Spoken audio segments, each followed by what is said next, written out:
اگر یہ نہیں سمجھیں گے اور کالج کی زندگی اور اسی طرح جو جاب کر رہی ہیں لڑکیاں، ان کو ایسا ماحول ملتا ہے جہاں اسی طرح کی باتیں ہوتی ہیں اور اسی طرح کے واقعات سننے کو ملتے ہیں، تو وہ عورتیں یہ سمجھتی ہیں کہ واقعتاً ایسا ہی ہو رہا ہے۔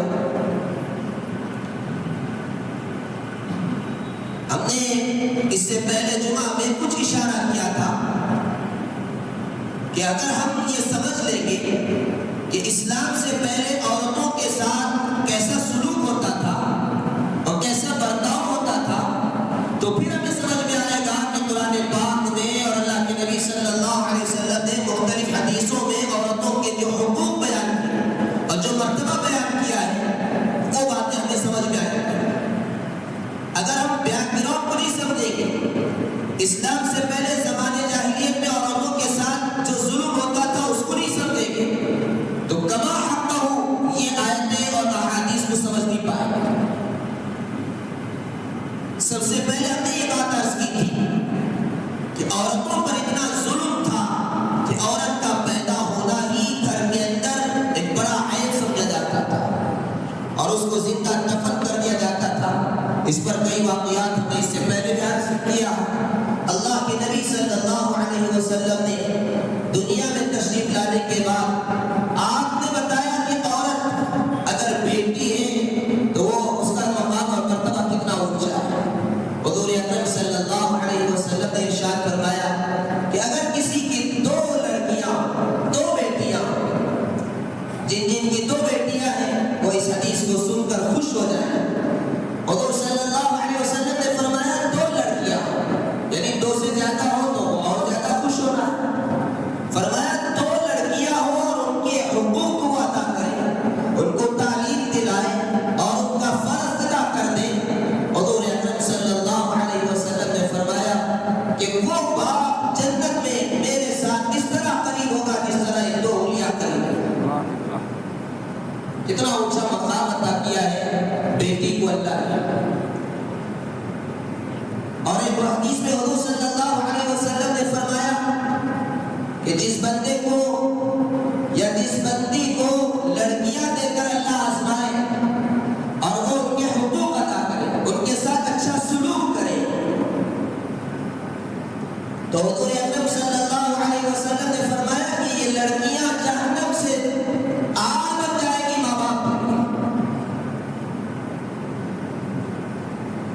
معارف الحدیث میں حضرت نے لکھا ہے اس حدیث کی شرح میں کہ اس سے پتہ چلتا ہے کہ اگر ماں باپ گناہوں کی وجہ سے جہنم کے مستحق ٹھہرے اور ان کے بارے میں فیصلہ ہو جائے کہ وہ جہنم میں جائیں، تو یہ بیٹیاں اگر نیک ہوں، باپ نے ان کی تعلیم اور تربیت کا انتظام کیا تھا اور یہ جنت میں جانے والی ہے، تو یہ بیٹیاں ماں باپ کے لیے جہنم سے بچاؤ کا ذریعہ بنے گی اور اللہ تبارک و تعالیٰ ان لڑکیوں کی وجہ سے ماں باپ کی مغفرت فرمائے۔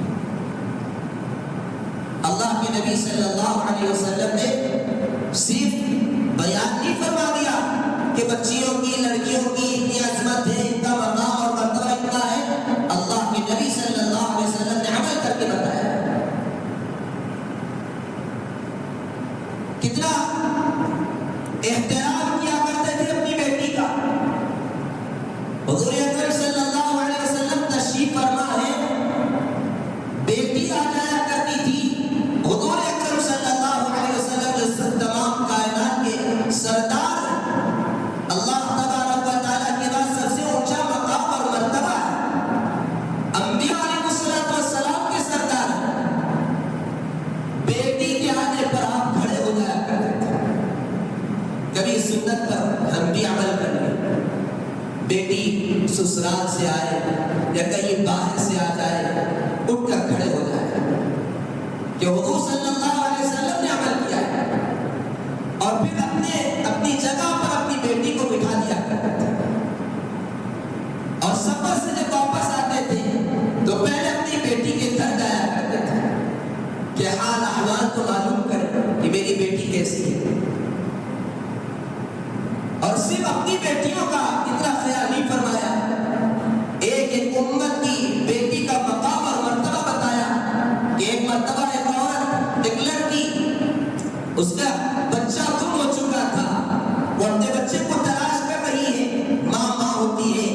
بچہ گم ہو جائے، بچہ ادھر ادھر چلا جائے تو کتنا بے چین ہو جاتی ہے۔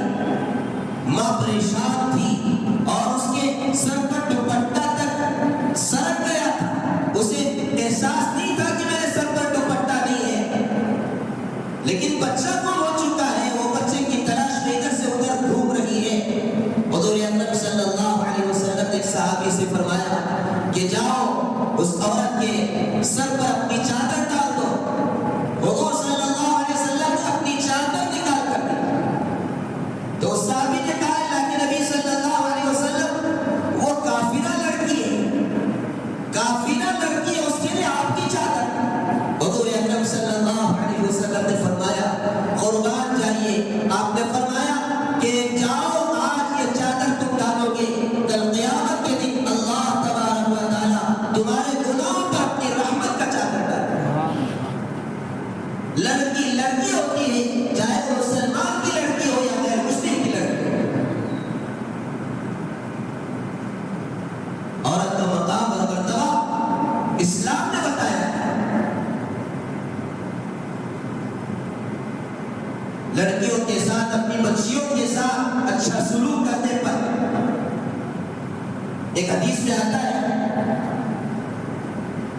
حضور اکرم صلی اللہ علیہ وسلم نے فرمایا جس گھر میں بیٹی پیدا ہو،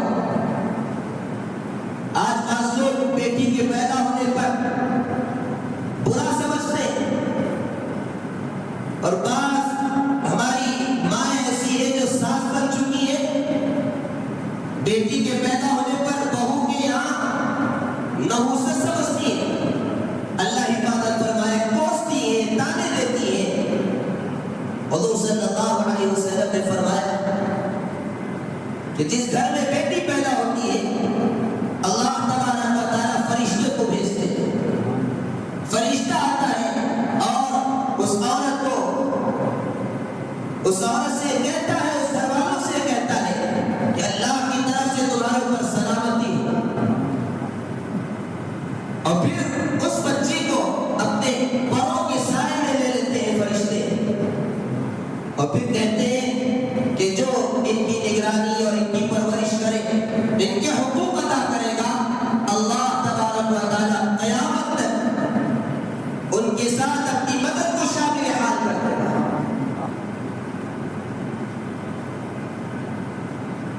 صرف بیٹی کے پیدا ہونے پر کتنی بشارتیں حضور صلی اللہ علیہ وسلم سنا رہے ہیں، اس لیے کہ زمانے جاہلیت میں اسلام سے پہلے عورت کے پیدا ہونے پر، لڑکی کے پیدا ہونے پر ظلم اٹھایا جاتا تھا،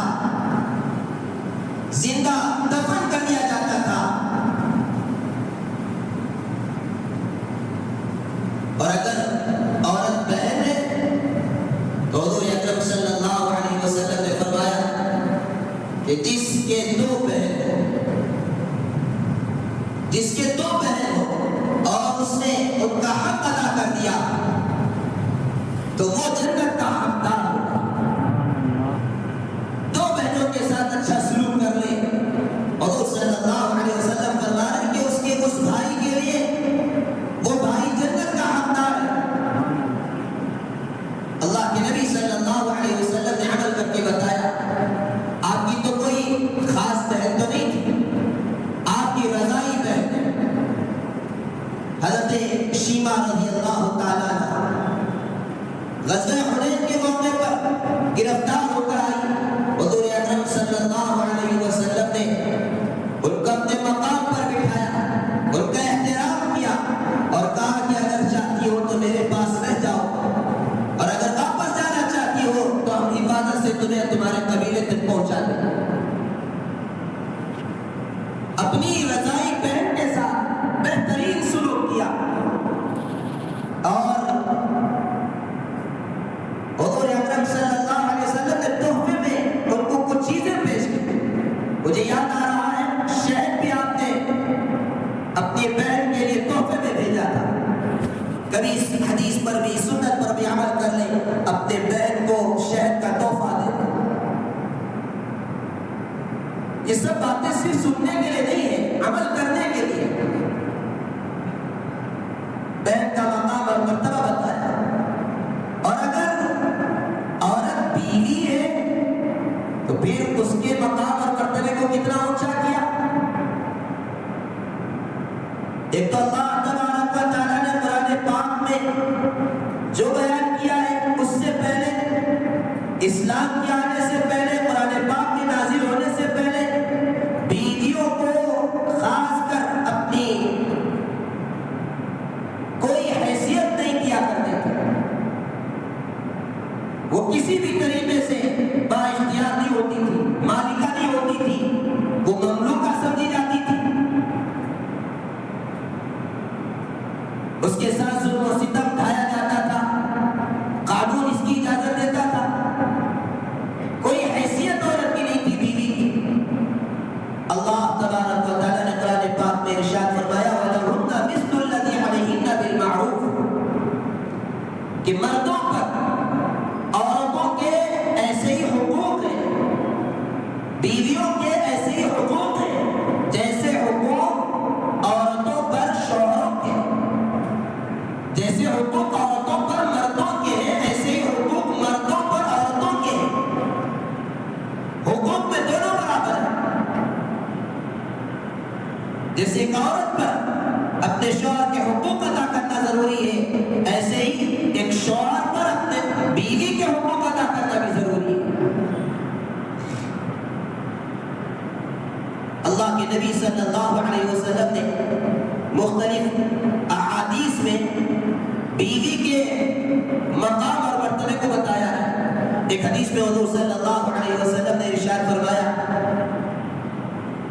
خیرکم خیرکم لأہلی وانا خیرکم لأہلی وانا خیرکم لأہلی کہ تم میں بہتر وہ ہے جو اپنے بیویوں کے ساتھ اچھا سلوک کرے، بہتر سلوک کرے.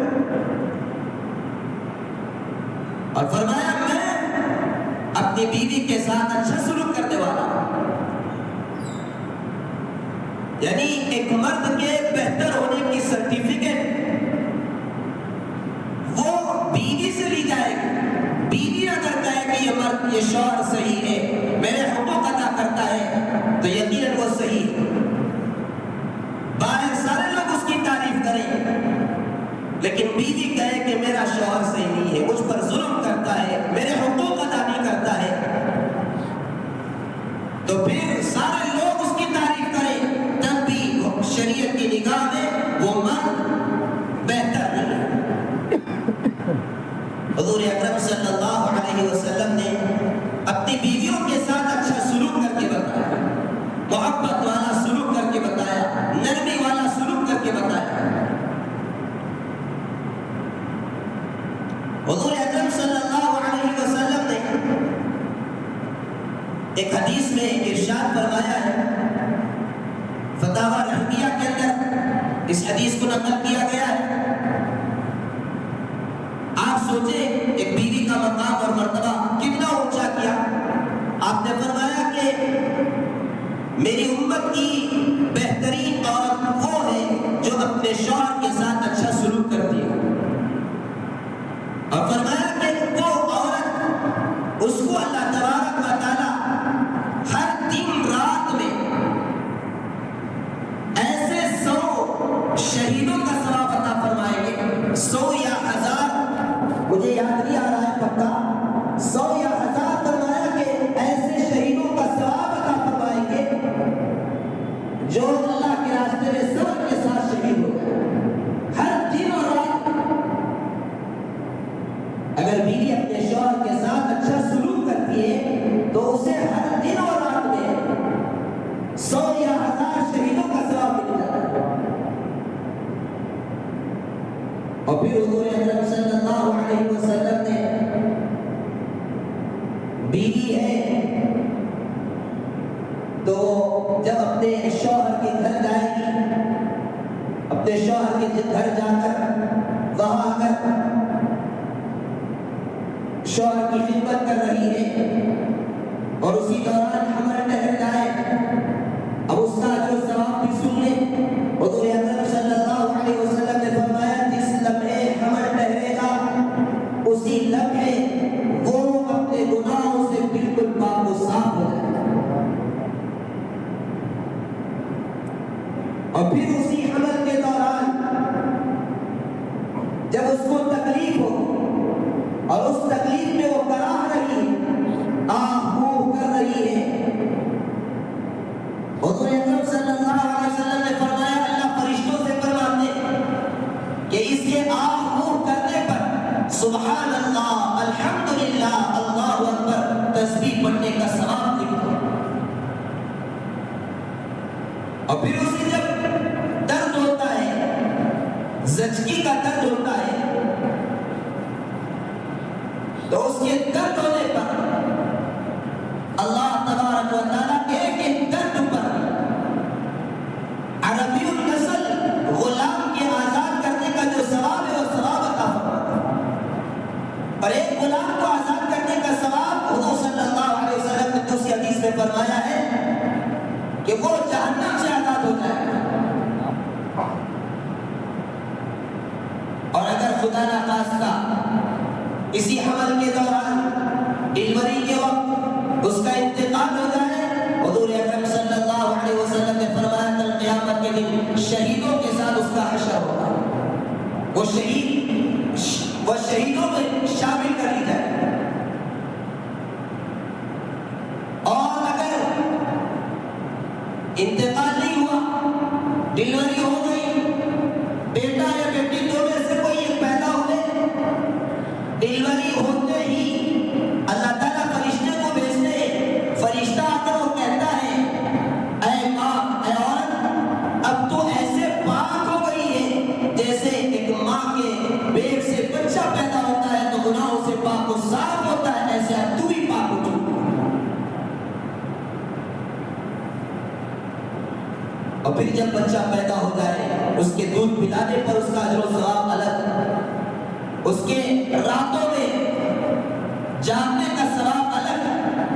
حضور اکرم صلی اللہ علیہ وسلم نے فرمایا جو عورت اپنے بچے کی وجہ سے راتوں کو جاگے گی، اللہ تبارک و تعالیٰ اسے اس مجاہد کے برابر ثواب عطا فرمائیں گے جو مجاہد اللہ کے راستے میں رات جاگ کر دشمنوں سے مسلمانوں کی اور مجاہدین کی حفاظت کرتا ہے۔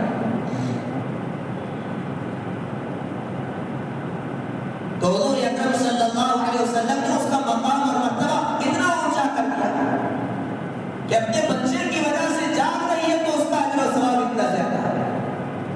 اور جب بچہ بولنے لگے اور اس کی زبان سے سب سے پہلے اللہ نکل جائے، حضور اکرم صلی اللہ علیہ وسلم نے فرمایا ماں باپ دونوں کے گناہوں کو اللہ پاک صاف کر دے۔ اس لیے سب سے پہلے اپنے بچے سے اللہ کا لفظ نکالنا ہے، بار بار اسے ابھی بولنا نہیں شروع کیا، اسی وقت سے اللہ اللہ بولتے رہے، جب وہ بولنے لگے تو پہلے اس کی زبان سے اللہ نکل رہا ہے۔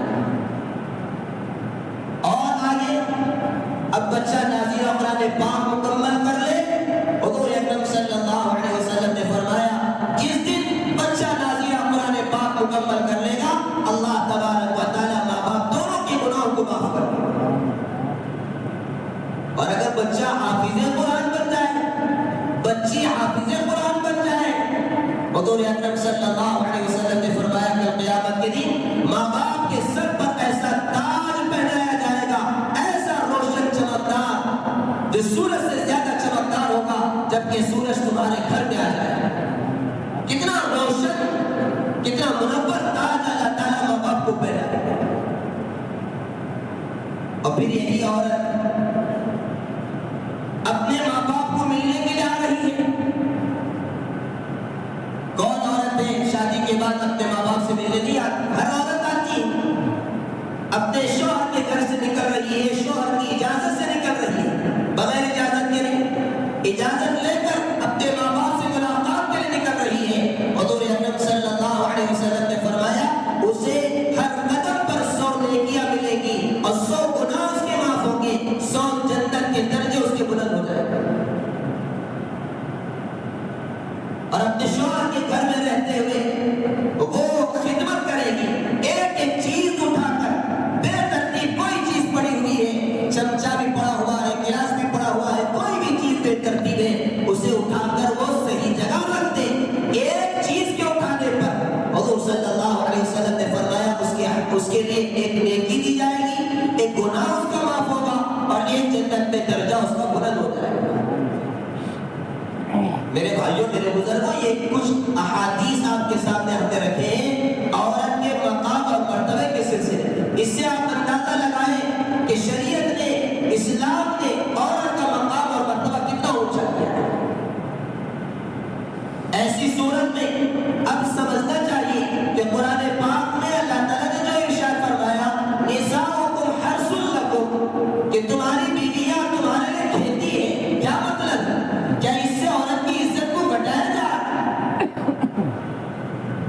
جو اسلام ایک غیر مسلم جو ابھی اسلام میں نہیں آیا ہے اس کے ساتھ بھی احترام کا معاملہ کرنے کو سکھاتا ہو، کیا وہ اسلام ایک عورت کے مقام اور مرتبے کو گھٹائے گا؟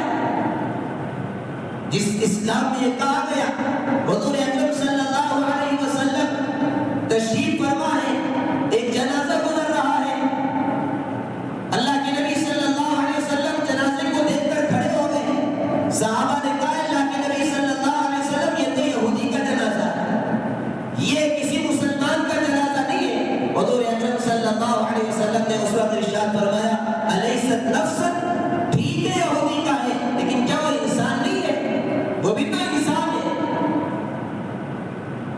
جس اسلام میں غیروں کے ساتھ اتنا احترام والا معاملہ سکھا رہا ہے، جو اسلام اتنی تعلیم دے رہا ہے کہ جو بھی اسلام میں بھی نہیں آئے ان کے ساتھ بھی ہمارا برتاؤ اچھا ہونا چاہیے، تو میرے بھائیوں میرے بزرگوں، کیا وہ اسلام عورت کے مقام اور مرتبے کو گھٹائے گا؟ ماں نے تو اس کا مقام اور مرتبہ کتنا اونچا کر دیا۔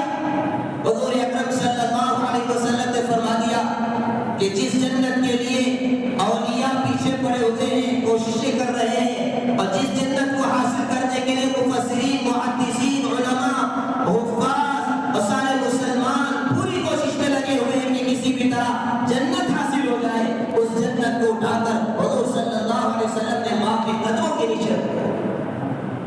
کہ الجنت تحت اقدام الامہات، جنت ماں کے قدموں کے نیچے ہے۔ قاری طیب صاحب رحمۃ اللہ علیہ فرماتے ہیں حضور صلی اللہ علیہ وسلم نے یہ نہیں فرمایا کہ جنت ماں کے ہاتھ کے نیچے ہے، سر کے نیچے ہے، بلکہ فرمایا قدم کے نیچے۔ قاری طیب صاحب رحمۃ اللہ علیہ فرماتے ہیں کہ حضور صلی اللہ علیہ وسلم ایک ایک بچے کو، ایک ایک لڑکے کو یہ تنبیہ کر رہے ہیں کہ دیکھو تمہارے ماں کے قدموں کا مقام اور مرتبہ کتنا اونچا ہے۔ ہاتھ کا مقام، سر کا مقام تو بہت اونچا ہے، قدموں کا مقام اتنا اونچا ہے کہ جن کے قدموں کے نیچے اللہ تبارک و تعالی نے جنت رکھا ہے۔ اگر جنت حاصل کرنا چاہتے ہو تو ماں کے قدموں کو، ان کی خدمت کرو اور ان کی رضامندی حاصل کرو۔ امام شافعی رحمۃ اللہ علیہ اپنی ماں کے قدموں کو چوما کرتے تھے، پیر دباتے دباتے ماں کہتی تھی کہ بیٹا تو بڑا امام ہے، بڑا عالم ہے، محدث ہے، مفسر ہے، بڑا فقیہ ہے، لوگ تیرے درس میں آیا کرتے ہیں اور تیرے بیان کو سننے کے لیے آیا کرتے ہیں، تو میرے قدموں کو نہ چوما کر۔ تو امام شافعی رحمۃ اللہ علیہ فرمایا کرتے تھے امی جان میں اپنے آپ کے قدموں کو نہیں بلکہ میں اپنی جنت کو چوم رہا ہوں۔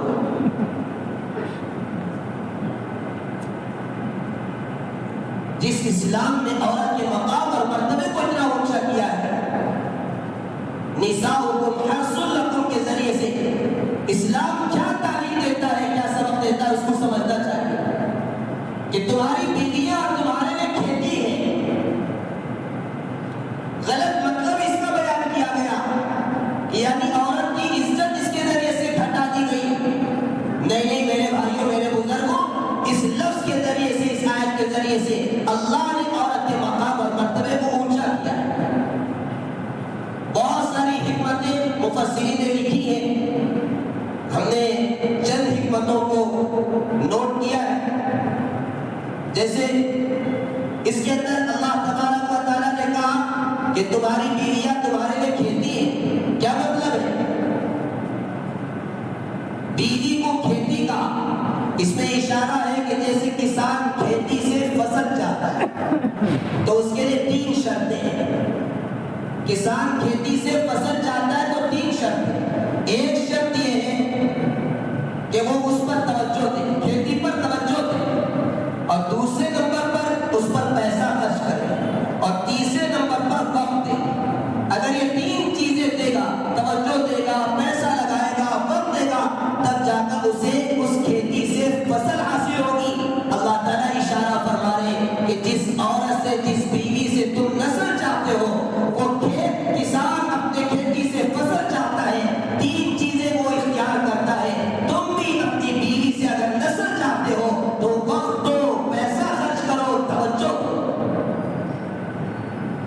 اس سے عورت کا مقام اور مرتبہ اللہ نے بلند کر دیا کہ بیویاں صرف تمہارے لیے، ایسا نہیں ہے کہ تم صرف اپنی خواہشات پورا کر لو اور اس کو چھوڑ دو، نہیں، پیسہ بھی تمہیں خرچ کرنا پڑے گا، اس کے لیے وقت بھی تمہیں دینا پڑے گا، توجہ بھی تمہیں دینی پڑے گی۔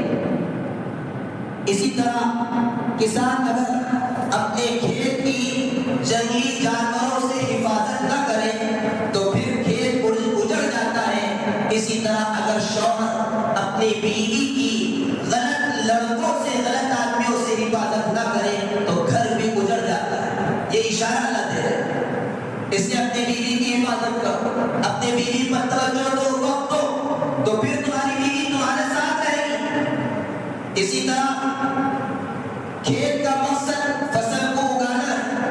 اگر آدمی چاہتا ہے کہ شادی کے ذریعے سے نسل کو بڑھانا چاہتا ہے تو جس طرح کسان اگر کھیت کو خرید لے، کھیت خریدنے کے بعد صرف اس کے اطراف پھرے، وہاں لائٹ لگا دے، پینٹ کرا دے، لیکن ہل نہ چلائے، پانی نہ ڈالے اور پھر اس امید پر رہے کہ مجھے موسم جب آئے گا اس وقت فصل مل جائے گا، میرے بھائیوں، میرے بزرگوں، کبھی ایسا نہیں ہو سکتا۔ اسی طرح شوہر اگر شادی ہو جانے کے بعد بیوی کو میک اپ کرا دے، گھمائے پھرائے، لیکن جو اس کی زوجیت کا حق ہے وہ ادا نہ کرے اور یہ امید لگائے کہ مجھے جڑواں بچے پیدا ہو جائیں گے، کبھی یہ حاصل نہیں ہوگا۔ یہ سب اشارے قرآن پاک کے اندر ملتے ہیں۔ اسی طریقے سے مفسرین نے بہت ساری حکمتیں لکھی ہیں، جیسے زمین بنجر ہوتا ہے، کھیتی کے لائق نہ ہو تو کسان اس کو نہیں خریدتے۔ اسی طرح جو عورت ماں بننے کے لائق نہ ہو، معاشرے میں، فیملی میں اس کو وہ عزت نہیں ملتی جو ایک ماں کو ملتی ہے۔ آپ سے اگر پوچھا جائے کہ آپ کے گھر میں سب سے زیادہ اونچا مقام کس کا ہے تو آپ یہی کہیں گے کہ ماں کا مقام ہے۔ ماں کس کو کہتے ہیں؟ ماں اسی عورت کو کہتے ہیں جس سے اولاد نکلے، اولاد پیدا ہو۔ تو سب سے اونچا مقام عورت کا اللہ تعالیٰ نے ماں کے ذریعے سے دیا ہے۔ تو اللہ تبارک و تعالیٰ نے کہا کہ یہ تمہاری بیویاں تمہارے لیے کھیتی ہیں۔ جیسے کھیتی پر توجہ دی جاتی ہے، اس کا حق ادا کیا جاتا ہے، ایسے تم اپنی بیویوں کا حق ادا کرو۔ کھیتی کہہ کر عورت کی اہمیت کو بتایا ہے۔ جیسے انسان کے زندہ رہنے کے لیے اناج کی ضرورت ہے اور اناج اگتا ہے کھیت ہی سے۔ کھیت کے بغیر کہیں اور سے اناج اگا کر پوری دنیا کی سائنس، پوری دنیا کی ٹیکنالوجی اور پوری دنیا کے سائنسدان مل کر کھیت کے علاوہ کہیں اور سے اناج اگا کر دکھائے، کبھی اگا کر نہیں دکھا سکتے۔ کھیت کی اتنی اہمیت ہے کہ انسانوں کی زندہ رہنے کے لیے کھیت کی ضرورت ہے۔ اسی طرح نسل انسانی کو آگے بڑھانے کے لیے عورتوں کی ضرورت ہے۔ اگر عورتیں نہ ہو تو پھر عورت کے علاوہ کہیں اور سے بچہ نکال کر دکھائے۔ یہ ہے اللہ تبارک و تعالیٰ اشارہ دے رہے عورت کے مقام اور مرتبے کو بلند کر، عورت کے مقام اور مرتبے کو گھٹایا نہیں ہے۔ ہندو مذہب میں عورتوں کے لیے کیا کیا کہا گیا ہے وہ بھی ذرا سن لیں، اس لیے کہ آپ کو اندازہ ہو اور آپ اپنے ہندو بھائیوں کو سمجھا سکیں۔ صرف دو باتیں نقل کر رہا ہوں۔ ایک تو یہ ہے کہ منوسمرتی میں لکھا ہے کہ عورت کھیتی ہے اور مرد بیج ہے، یعنی اسلام میں جیسے کہا گیا عورت کھیتی ہے، عورت تمہارے لیے کھیتی ہے، تو یہی ہندو مذہب میں بھی کہا گیا ہے۔ اور پھر ایک جگہ تو جو رگوید ہے اس کے اندر نقل کیا گیا ہے، یہ یجروید پہ نقل کیا گیا ہے کہ یعنی عورتوں کو، مرد کو بیل کہا گیا اور عورت کو گائے کہا گیا۔ آپ سوچئے اسلام میں عورت کو کھیتی سے تعبیر دی گئی تو اتنا معاملہ مچا رہے ہیں، تمہارے مذہب میں عورت کو گائے سے تعبیر دی گئی۔ اور ایک جگہ تو یہ کہا گیا کہ یا دشمن پر جیسے قبضہ کرنا چاہیے ویسے جو ہے عورتوں پر، بیویوں پر قبضہ کرنا چاہیے، یعنی عورتوں کے مقام اور مرتبے کو کس طرح ان کے مذہب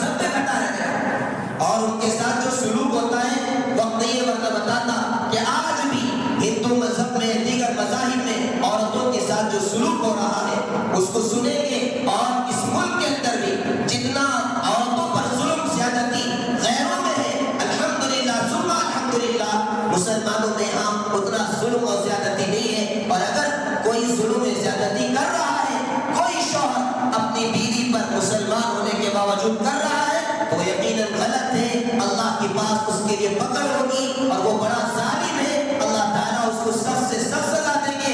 دنیا کے اندر بھی وہ چین و سکون سے نہیں رہ سکے گا، آخرت میں بھی اللہ تبارک و تعالیٰ اس کو عذاب دیں گے. بہرحال یہ جو قرآن پاک کی آیت ہے، اس آیت پاک کو ہمیں سمجھنا چاہیے اور دوسروں کو سمجھانا چاہیے کہ کیا کیا حکمتیں اس ایک آیت کے اندر موجود ہیں. اللہ تبارک و تعالیٰ نے کس طرح اسلام سے پہلے عورتوں کے ساتھ ظلم ہوتا تھا، اس کے خلاف حضور اکرم صلی اللہ علیہ وسلم نے احادیث کے ذریعے سے عورت کے مقام اور مرتبے کو بلند کیا ہے. بہت اونچا مقام اور مرتبہ عورتوں کو دیا گیا ہے. یہ عورتیں اگر ہماری سمجھ لیں اور ہماری مائیں اور بہنیں اس پیغام کو سمجھ لیں تو انشاءاللہ تعالیٰ یہ جو پروپیگنڈا کیا جائے گا اس کا اثر ان پر نہیں ہوگا. وہ یہ سمجھ جائیں گے کہ یہ تو جھوٹ ہے، سچ کچھ اور ہے. ورنہ اگر یہ نہ سمجھا جائے، سمجھایا جائے تو پھر وہ یہ سمجھے گی کہ جو کچھ کہا جا رہا ہے وہی سچ ہے. عورتوں کے ساتھ ایسے اسلام جو ہوتا ہے تو پھر ان کو اسلام کے بارے میں شک و شبہ ہوگا. پھر یقیناً ایسا ہوگا کہ ایک وقت آئے گا اسلام سے وہ نکل جائے گی، اسلام سے وہ نفرت کرنے والی بن جائے گی. اللہ تعالیٰ حفاظت فرمائے. اللہ تبارک و تعالیٰ اپنے کرم سے، اپنی فضل سے قرآن پاک کو، احادیث کو اور سیرت کو اور تاریخ کو صحیح معنی میں سمجھنے کی، سمجھانے کی ہم سب کو توفیق عطا فرمائے. اور اللہ تبارک و تعالیٰ قرآن پاک سے صحیح سبق لینے کی ہم سب کو توفیق عطا فرمائے.